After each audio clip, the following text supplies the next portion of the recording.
Hey guys, welcome back to my channel, and it is episode... I can't believe it, this many episodes already. Thanks for tuning in to my virtual consult playlist. And this is a pretty cool segment. Once again, I appreciate all the feedback. I'm really glad that everyone's enjoying these. I really am. I enjoy doing them, and I enjoy sharing them with all of you. Don't forget, if you like this video, give me a thumbs up and take a peek around my channel too. If you like what you see, consider subscribing. Click that bell so you get notified when I upload new content as well.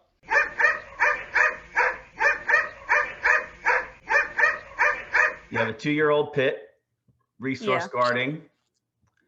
You also have a 7-year-old American Bulldog female as well. Yeah. And the boxer just moved in. Is that a male or a female? That's a female, but they moved out. Okay. All right. Well, that's good. One less female to worry about. Yeah, it was hectic. Okay, so the boxer's no longer in the equation. Yeah. Okay. And the American Bulldog is 7 years old? Yeah. And you got her after the pit? Yeah, I got her almost a year ago, I think. Okay. And things were good, I'm guessing, for about 6 months. Yeah. It all started pretty much once the boxer moved in. Well, this is Sky. Okay. That's the that's the 2-year-old pit, right? Okay, Sky. Yeah. Okay. And are both females spayed? She's not. The Bulldog is. Okay. Is she going to be spayed, Sky? Yeah. Okay.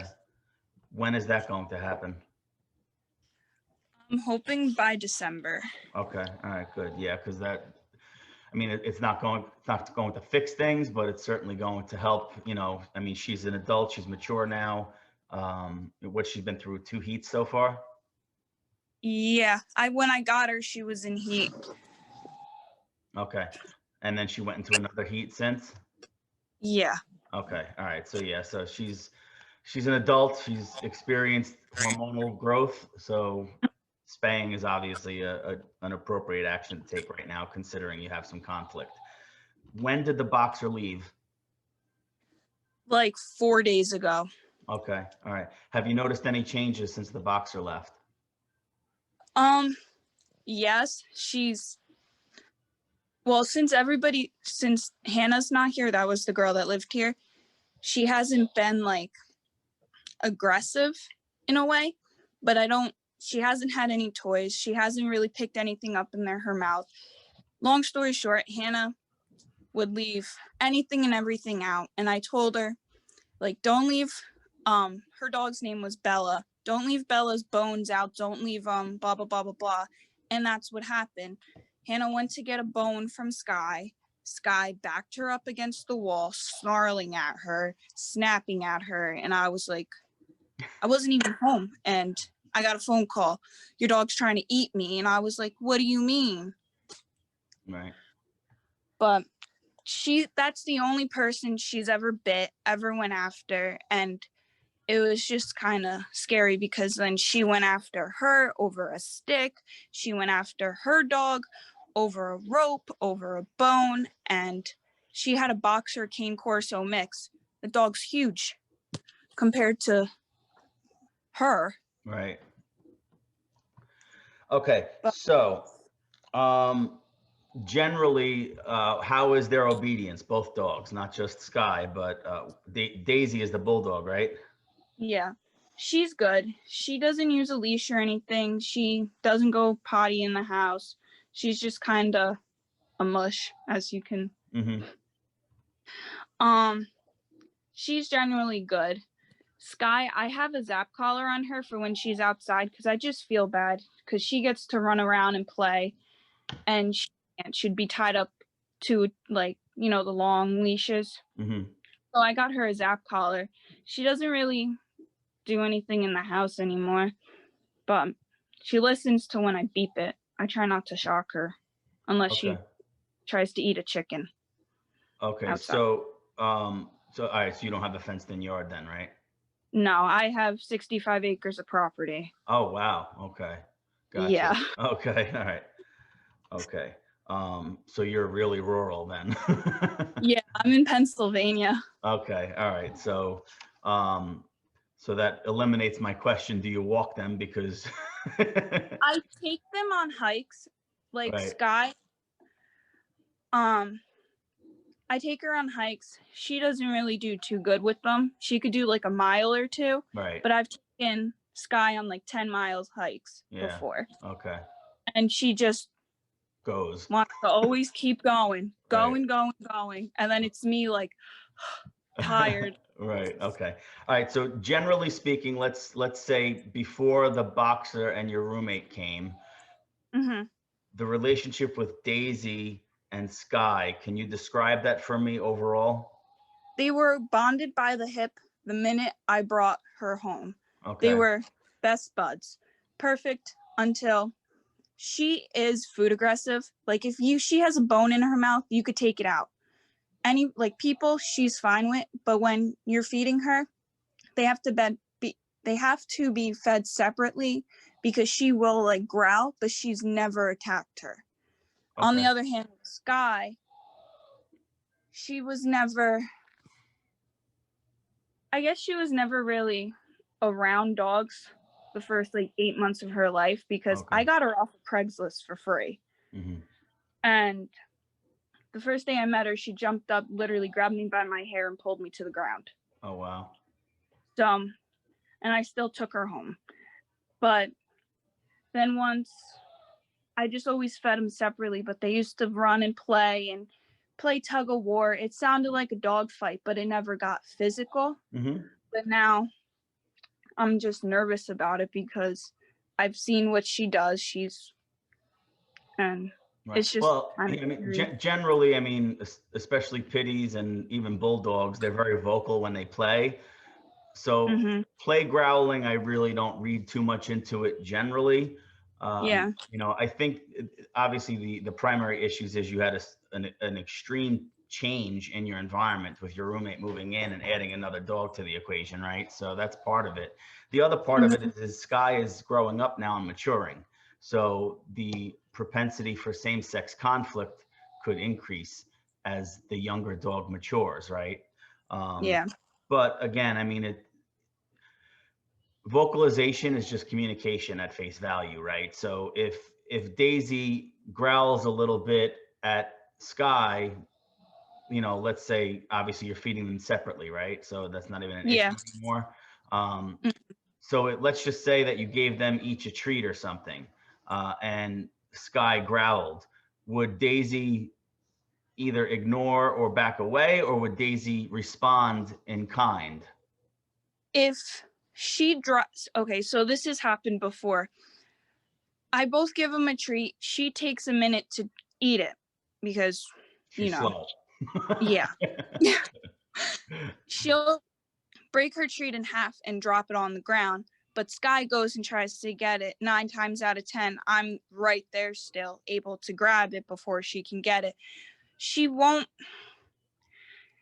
she'll start growling and she'll like snap at her, but she never bit her over it. Does that Right. make sense? Yeah, but how does Sky respond to Daisy's communication? Before she used to back off, now she goes right towards it. Right, but does she go after Daisy? She would, yeah, Okay, so if over Daisy food if now. if Daisy vocalizes, Sky no longer backs away, continues to advance. And if Mm-hmm. you intervene, can you cut it off quickly? Yeah, Okay. they the last fight they had, I literally just screamed, "Girls, stop!" and I beeped Sky. It was just over. Okay. And when you say fight, they've gotten into fights before? Yeah, like she's got Sky, Sky's got her. Um, Punctured she, skin? she got Bella before. She got her like right here on her cheek, kind of, Bella's the where she was boxer. bleeding. Yeah. What about no, your two? What about your two? Um, just like a little nip on the nose, but it was never. Okay, so they've gotten into a few scuffles. Is that more accurate to say than a Yeah, fight? Okay, because yeah. like just to let you know who you're talking to, when I hear fight, like I've You I mean, I don't. like you got chairs wedged between them, trying to rip them apart. Like, Yeah. Okay, all right. And I'm not minimizing scuffles. It's still, it's still an intense situation. I get that, but I just want to. It's important to know what Sky's level of intent is when Hmm. when this conflict arises. Okay, good. All right. So, do they have crates? Or do you have crates in your house or? Yeah, they both have a crate. Daisy, she'll go in it every now and then. If I'm not home, I put Sky in just because she used to love chewing. She Good. chewed my stairs, she chewed my table, she chewed, you named it, she chewed it. She Right. chewed my couch apart. And so she goes in her cage when I'm not home. She kind of just hangs out. She's like the little guard dog. Right. Right. Okay. All right. Good. So, because I want to talk a little bit about manage your environment. Now, obviously, I reread your private message, so my thought process was a little different coming into this. Knowing that the boxer was also a female, but is now out of the equation is huge. So we're having a completely different conversation than I thought we were going to have. So, which is fine. That's good. Things are going to be a little easier because Okay. you have an established relationship with the two dogs. Obviously, my only concern is Sky is still continuing to mature. So Mhm. that same-sex conflict is still, a possibility, but Daisy is generally a non-confrontational dog, it sounds like. Yeah, she just wants to sleep and snore and eat. Okay, good. Or All like, right. Okay. So for now, right, going forward, and pretty much everything I'm going to say right now, just think it's either for now, like, or not yet, right? Because we're just talking about the immediate future. These are some things that we're going to do to kind of get the environment back into balance a little bit. mhm. Okay. Um, so you're already feeding them separately, which is beautiful. Now, when you feed them, do they eat all their food or do they leave food in the bowl? Oh, they eat it all. Okay, good. If at any point, if they don't eat it or they don't finish their food, make sure you take it up right away, obviously. Yeah. Okay. And now you say feeding separate. Are you feeding Sky in her crate? Yeah. Okay, with the door closed. Hmm. Okay, just checking. I have to be specific because I've Yeah. suggested this to people and they have come back and the dog's got into a fight inside the crate. And I'm like, you didn't close the door? Like, so I have to be specific. So Yeah. I um, understand. yeah. Okay. So and then now Daisy has a crate or no? Yeah, they both have a crate. And Daisy eats in her crate too. Yes and no. Like I'll put her food in there, but she doesn't like her cage. Like, I don't know. I don't know her past history. I found her on Facebook. Free Okay, so dog. where does she eat in the house, I location put it wise? next to her cage. Some days she'll go in it. When I say, come on, girls, let's eat, they'll both run to their cage or she'll run in front of it. So it's kind of wherever she Okay, and decides to are the move to. cages spaced apart or close to each other? Yeah. Her cage is, I have Sky's cage, my lizard tank with like a wooden stand that they can't see each other, Okay, and then good. Daisy's cage. Okay, so they have their own little separate space. Beautiful. Okay, and Yeah. that's not near any other place like where they lay or sleep or hang out? No, they sleep with me. Okay, all right. That's fine. Okay, so as long as they have their own separate eating spaces. So and then obviously you already picked up all the toys and stuff, right? Yeah. Right. So we can get into tug, but again, my whole plan of this call changed, which is good. So we could certainly revisit tug. Hmm. Have another follow-up call and talk about how to re-engage them in playing with each other. But for now, we have to kind of calm things down, right? Hmm. So they recover from their recent upheaval of the environment. So, all right. So feeding is good. They're crate trained, good. You're walking Sky. How is their obedience? Sit down, come, stay, stuff like that. Daisy knows sit and paw. Sky knows to sit, and when you tell her paw, she lays down. I've tried. I grabbed her paw. I said paw, shook it, treat, but Okay, so Yeah. basically for Sky, if you say paw, that's her down command. Yeah. Okay, right. I mean, it doesn't matter the word, It's whatever word's coming out of your mouth. It depends on how that behavior was shaped and what words were used, or however she was trained, or poorly trained, or words being used incorrectly. So, all right. So, what's your skill? Like, do you have time every day to work with them individually for a couple of minutes here and there? yeah, usually like in the morning. Like this is my routine for when I have work. I wake up by like 5:30, 6 o'clock. I take them out. They're outside from like 6 to like 6:45. I bring them in. I feed them. I go upstairs. I get ready. I come back down. They're outside doing whatever, going potty, doing this, doing that. And then by like 8 o'clock, I have to leave for work. Okay, so when they're outside now and historically, have there ever been any issues of conflict, incidents of conflict outside? Over a stick. Okay, Daisy picked up a stick. Sky wanted the stick. She darted right towards her. And I thought that they were just going to play normal. And next thing you know, nope. They started growling. They started jumping up. But it wasn't like a play. Do you know what I mean? right, yeah, right. It was intense. Yeah. Okay. All Yeah. right. So, are you out there supervising them when they go out Yeah. every Yeah. time? Okay, I'm good. right on the patio.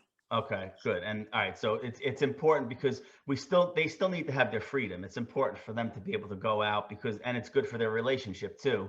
But obviously they can't be unsupervised because any little incident of conflict, however minor it might be, could contribute to the next incident of conflict, right? So Yeah. for now, we have to really make sure that we're on top of our game, which it sounds like you're already well ahead of the curve, which is good. Um, so, um, so then as far as, so what time do you get home from work? I get home between like 4:30 and 5. Okay, good. And then Sky is in the crate all day, right? Yeah. Perfect. Okay, beautiful. Do that for the foreseeable future, right? Because Sky, although she's maturing, she's still immature, right? So that anxiety, that chewing, that destruction could still happen. Number one. Number two, if she's chewing or destructive in your home, and Daisy kind of chimes in again, that's an opportunity for conflict, right? So Yeah. keep managing that scenario for the foreseeable future. Um, and then, do they eat twice a day? Yeah. Okay, so before you feed dinner, what I'd like you to do, and I'm gonna send you a couple of videos. Actually, it's a 7-day playlist to kind of stimulate them on a daily basis and enrich their lives that you're gonna do with both of them. Um, but before you feed them, I want you to have like little obedience sessions with them. Okay. Okay.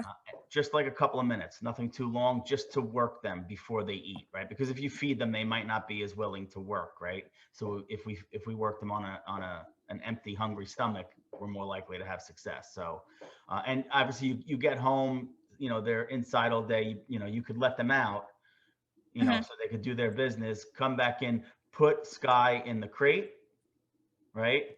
And work Daisy, and then put Daisy in the crate and work Sky. Work them individually, okay? Because Okay.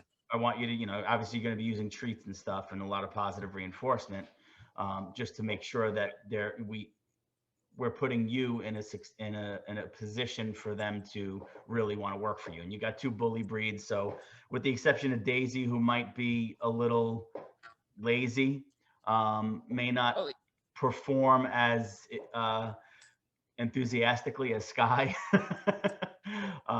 You may have to use a higher value food resource for Daisy, hmm. right? So the higher value food resource, we should pique her interest a little more. And remember, we're doing, a minute or two, nothing too long, just a quick hit, just to get them Hmm. working, right? For when you get home.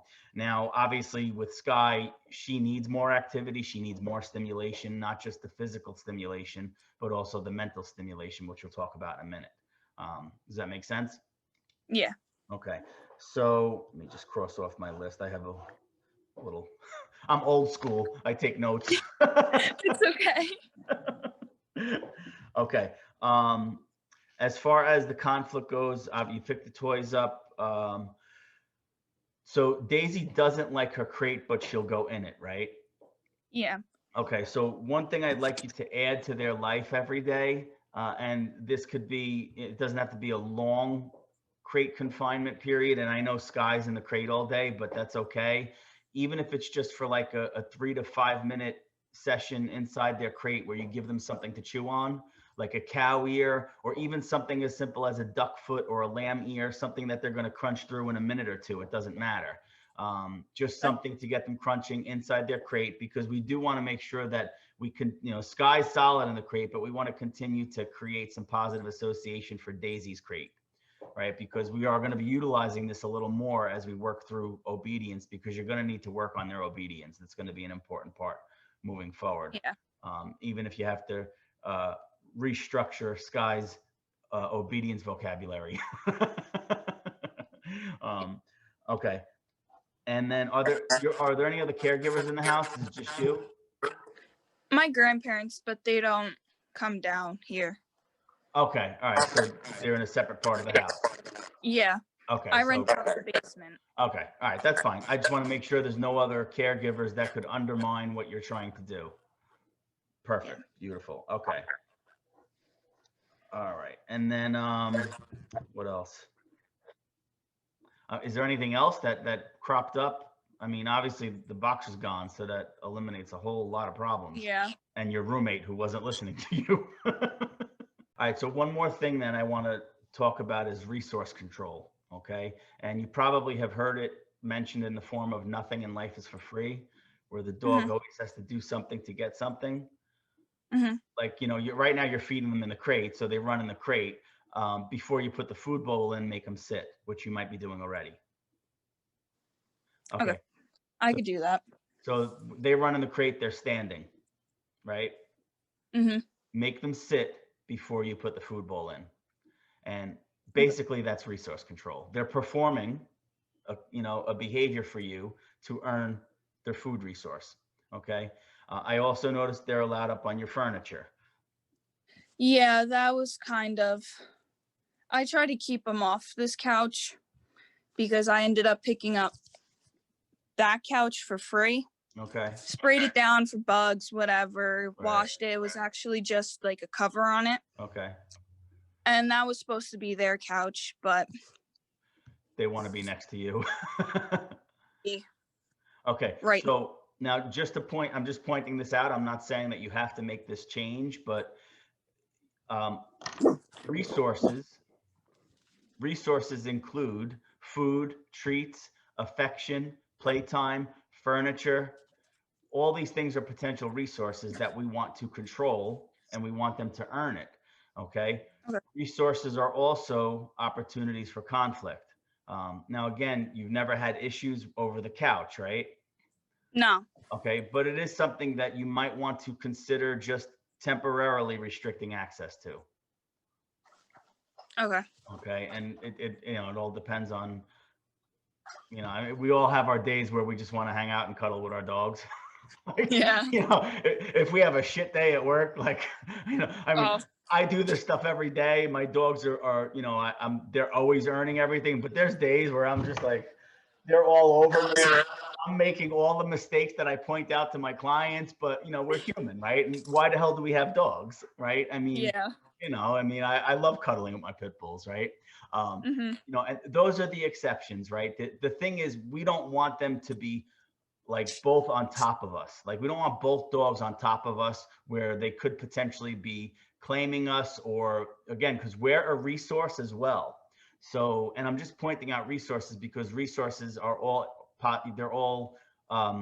possibilities for conflict to arise, right? So, so if you were to allow them on the couch, you don't want them going up on their own accord. They have to earn that privilege. Okay.